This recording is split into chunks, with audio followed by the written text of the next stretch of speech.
Hi. When we question Christians about Yahweh's evil ways, they declare his ways not to be evil. His thoughts and ways are simply so much higher than ours that we can't understand that although they seem evil to us, and if we committed the same acts, they would most definitely be evil, somehow when Yahweh does them, they're lovely.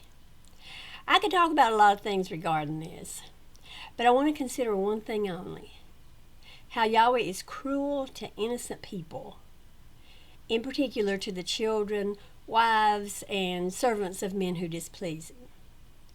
And I want to discuss why I think that is, with the conclusion that Yahweh's thoughts and ways are not higher than ours, and are in fact lower, and in actuality are quite carnal. I think the answer is threefold. When Adam and Eve ate the forbidden fruit, what happened? Yes, they were punished, but they weren't the only ones. Yahweh caused enmity between the seed of the serpent and Eve's seed, and he cursed the ground, all of which meant that Adam and Eve's children were cursed for their parents' behavior. But Yahweh's weird thoughts on punishment of the innocent gets even weirder than this. When Cain killed his brother, what happened? Was Cain punished? Absolutely not. In fact, if anyone wanted to bring justice for poor Abel, Yahweh said he would bring down punishment on the avenger sevenfold. So if someone slew Cain, I guess that person had to die 7 times. Seriously, it says that if someone slays Cain, Yahweh would punish the person sevenfold. I have no idea how that's possible, but the point is that Cain went free. And if others refused to allow him to get away with murdering his brother, then they were the ones punished. Now, that's not a punishment of Cain's wife or children or even his servant, but it's a great example of Yahweh's weird and low thoughts and ways. When Ham committed his act that Yahweh didn't like by laughing at Noah's nakedness and telling his brothers, was Ham punished? No. Ham's son Canaan was punished. He was required to be a servant to his brothers. Well, that's what it says, but really he was a servant to his uncles and I suppose his cousins. When Pharaoh wouldn't allow the Hebrews to leave Egypt, because Yahweh didn't want them to leave, and therefore hardened Pharaoh's heart so Yahweh could exact horrible punishments on the innocent Egyptians. What happened? Did Yahweh do anything to Pharaoh? No. He killed all the firstborn in Egypt. The Pharaoh, apparently not a firstborn, unable to resist Yahweh's evil ways, did something Yahweh wanted but pretended not to want, and Yahweh punished every firstborn person in the land of Egypt. And not just humans either. No, even the lower animals were killed if they were the firstborn. Oh, and by the way, somehow Yahweh, when he did this, was executing judgment against the gods of Egypt. Because there were gods in Egypt. I mean, you can't judge what doesn't exist, right? Now, as I said, Yahweh made Pharaoh behave as he did. Why? We're told.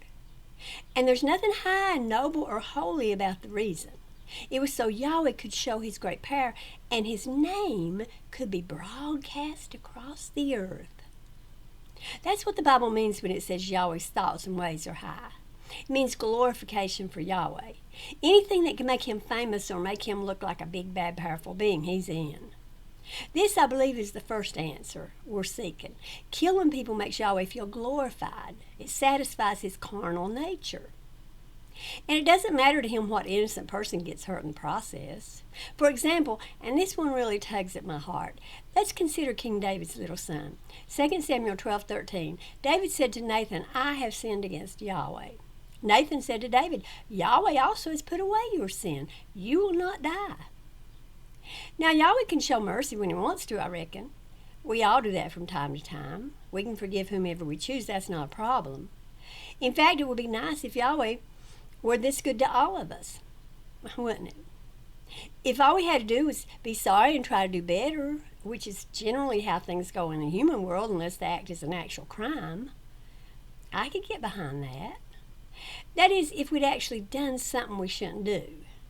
None of this don't eat shrimp or don't wear cotton and linen or men get to boss around women. I'm talking about real bad behavior. It's fine to forgive others who harm us if we feel that they are truly going to change. It's admirable. In fact, I wish Yahweh knew how to do that for everybody and not just the people he likes. But back to David's sin. His forgiveness is not the end of the story. Naturally, somebody had to be punished. Yahweh needed his vengeance. He wasn't going to let a sinner off the hook without taking vengeance on somebody.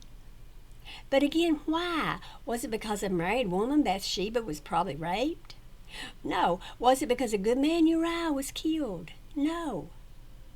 2 Samuel 12:14 tells us the reason.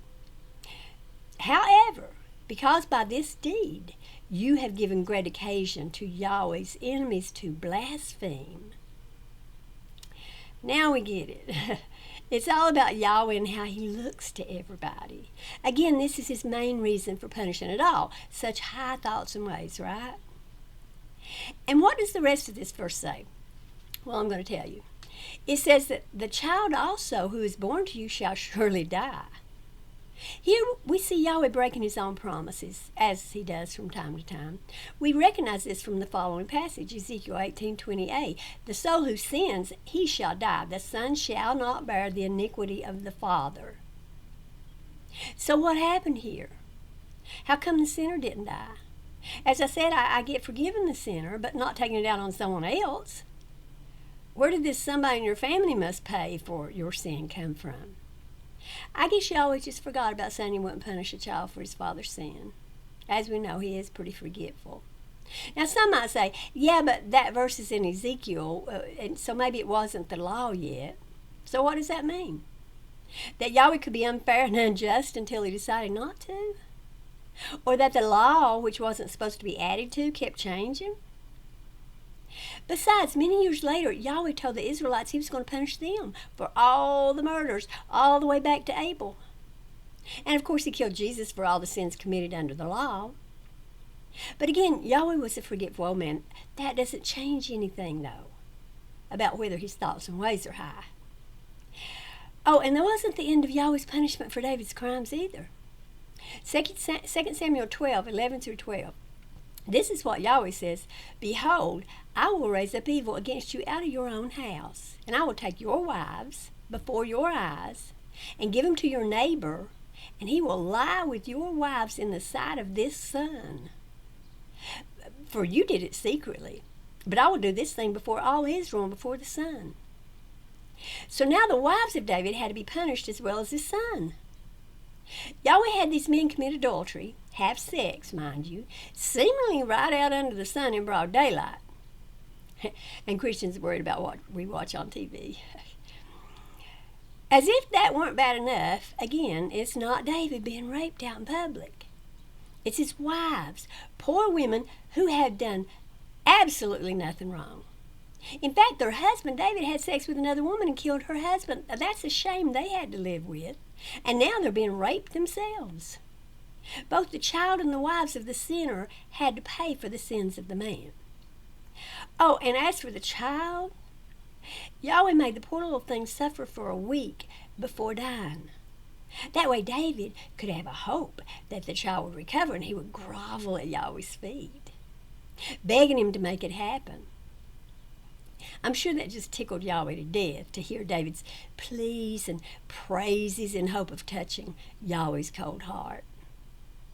As far as Christians are concerned, they have no choice but to say, that is holy and godly and good.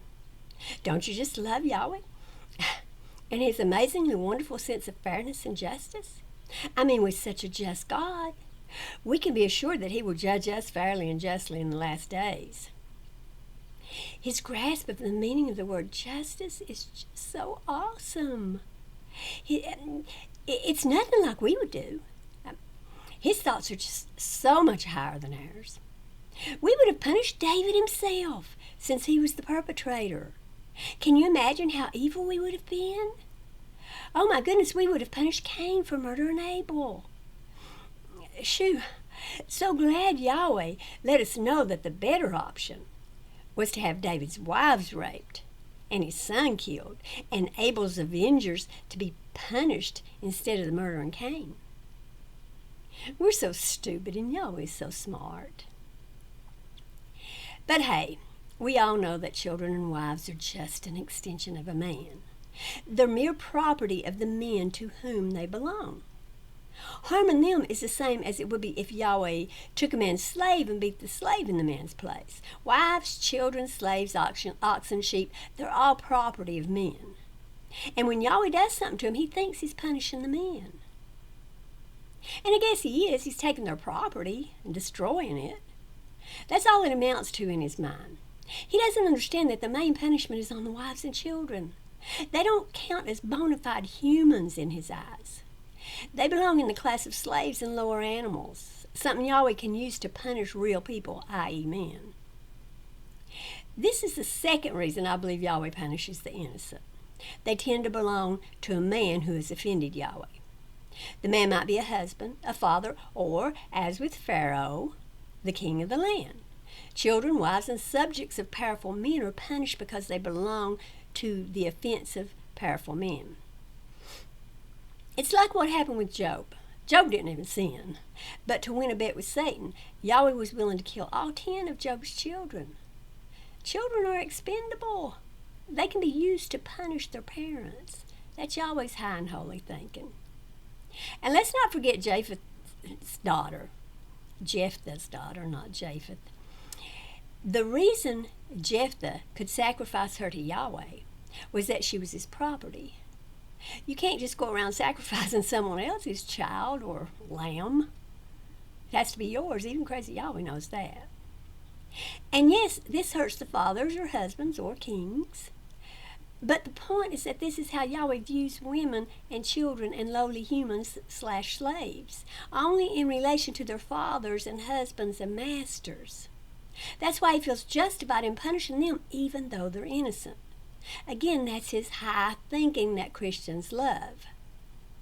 By the way, that's why a man under the law of Moses had to die if he raped a woman betrothed or married to another man. He had committed a crime against the man. If the woman was a free woman, the rapist just had to marry her.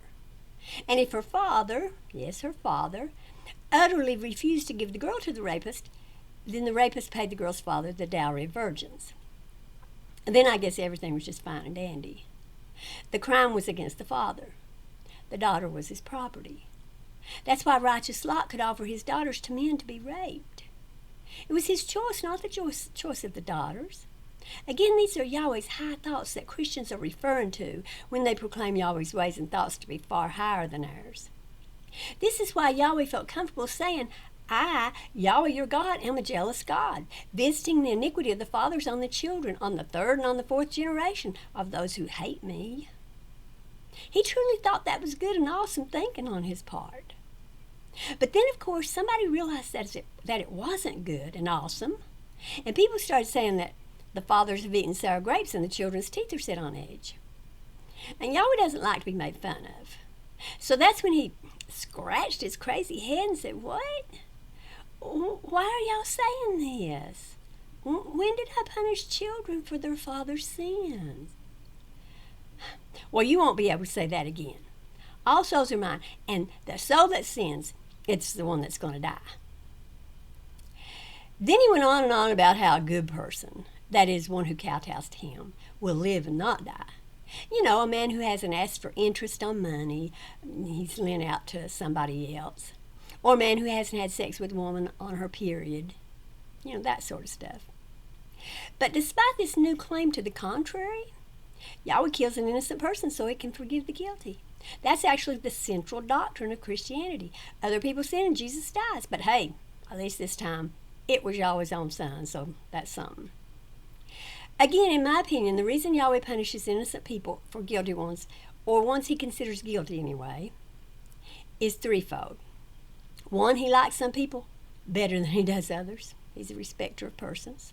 For instance, David above his son, Ham above his son, Jacob above his brother, and apparently Cain above everybody else in the world. Two, innocent people tend to belong to some man, and killing the innocent in Yahweh's messed up head is punishing the guilty.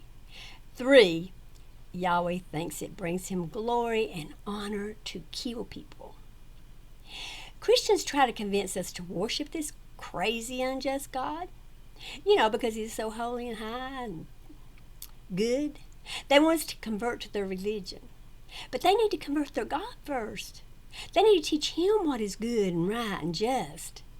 Then we might think about listening to them when they go on about how God is good all the time God is good. Tell me, Christians, I want to talk to you now, and please be honest.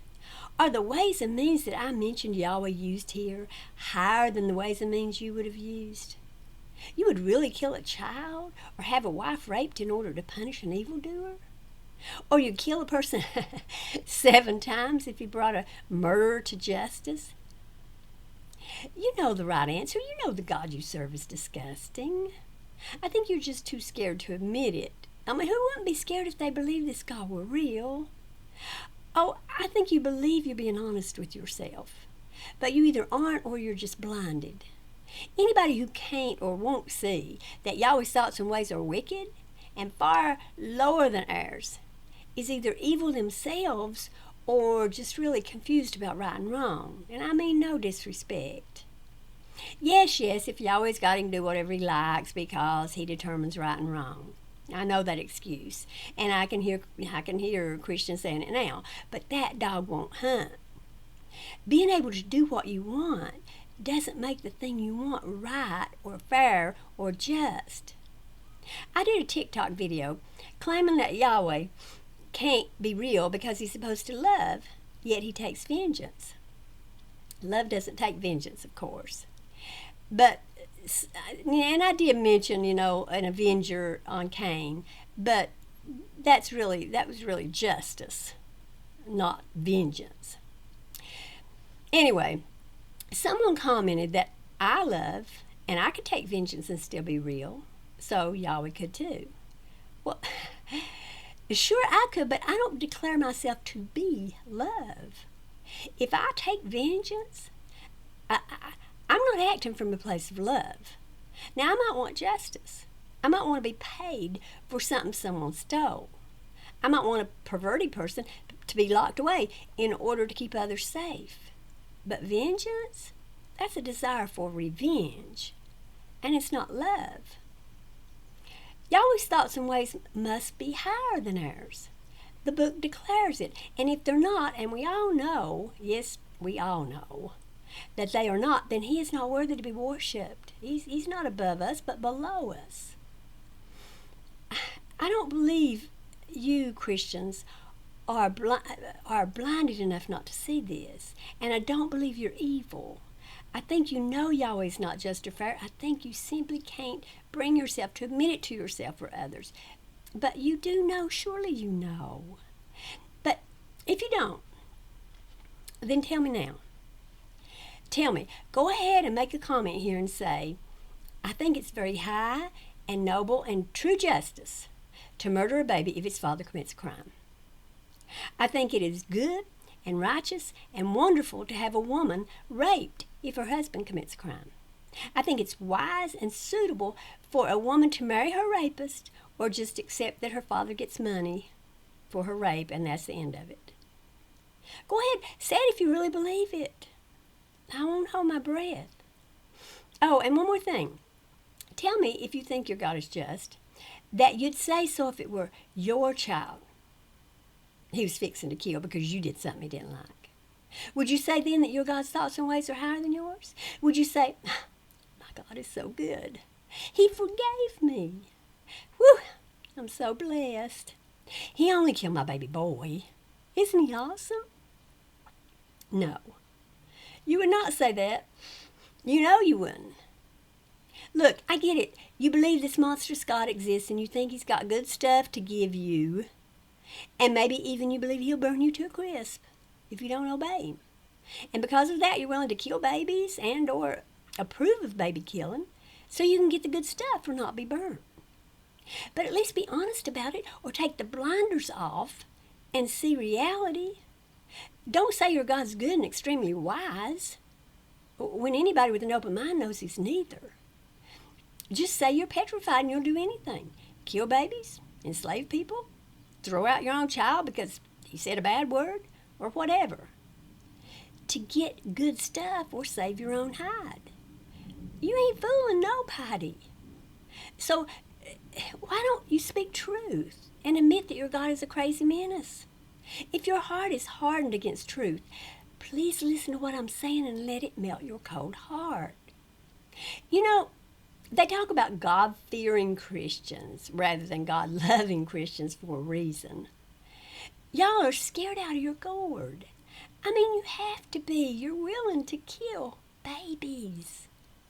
That comes from a place of fear, not love. Love doesn't kill babies. Come on, y'all. Recognize who this being is that you serve. He punishes innocent people. And sure, you love that because it's how you hope to get good crap and save your skin. But he is what he is. And he's wicked. Why do you even want anything from him? Y'all are always saying that we have an innate need to worship. You say Yahweh put that in us. Well, think about that for a minute. If you made people, would you put a need in them to worship you? You really think it's cool to want and need, yea, demand, worship? Really? And further, to get that worship, you think a good way is to kill people? Particularly innocent people? Please, Christians, repent of your evil thoughts and ways, your carnal ways. I get that you must be carnal to serve this God. Plus, you want a mansion. You want an easy life. And you're willing to throw everybody you love under the bus to get it. That's why a preacher who was a husband and father could say, if anybody makes it to heaven, I want it to be me. I was around 16 years old when I heard him say that. You don't have to be carnal. You can deny this evil God and let love fill your heart. Then you'll understand that baby killing and all the other biblical atrocities are not good. Stop giving heed to cunningly devised Jewish fables and commandments of men and turn you from the truth. Be transformed by the renewing of your mind so that you may prove what is good, well-pleasing, and perfect. Perhaps your carnal mind can't see this right now, but I hope someday you'll awake from your stupor and see the truth. Punishing innocent people is not a high way of behaving. Killing babies and having women raped are not good and holy acts. Yahweh's thoughts and ways are low, not high. They are carnal and devilish. That's why you are carnal, approving of all kinds of cruel behavior. Yahweh's problem boils down to his narcissistic mind that needs constant praise and affirmation and a lack of understanding that women and children and all people are worth as much as men and Yahweh's special friends. Of course, the real truth is that Yahweh doesn't exist. He was created by men who were carnal. Men who sought power and wanted to steal land and control others. That's really why the make-believe God of the Bible is carnal. The people who created him were carnal. And you Christians accept all of this, hook, line, and sinker, which hardens your hearts against others, even your own children, and forces you to condemn and shun good people, decent people, who are doing no wrong, as well as approve of heinous behavior like killing babies and raping women. Wake up, y'all, please. Wake up. Thank you all. Bye.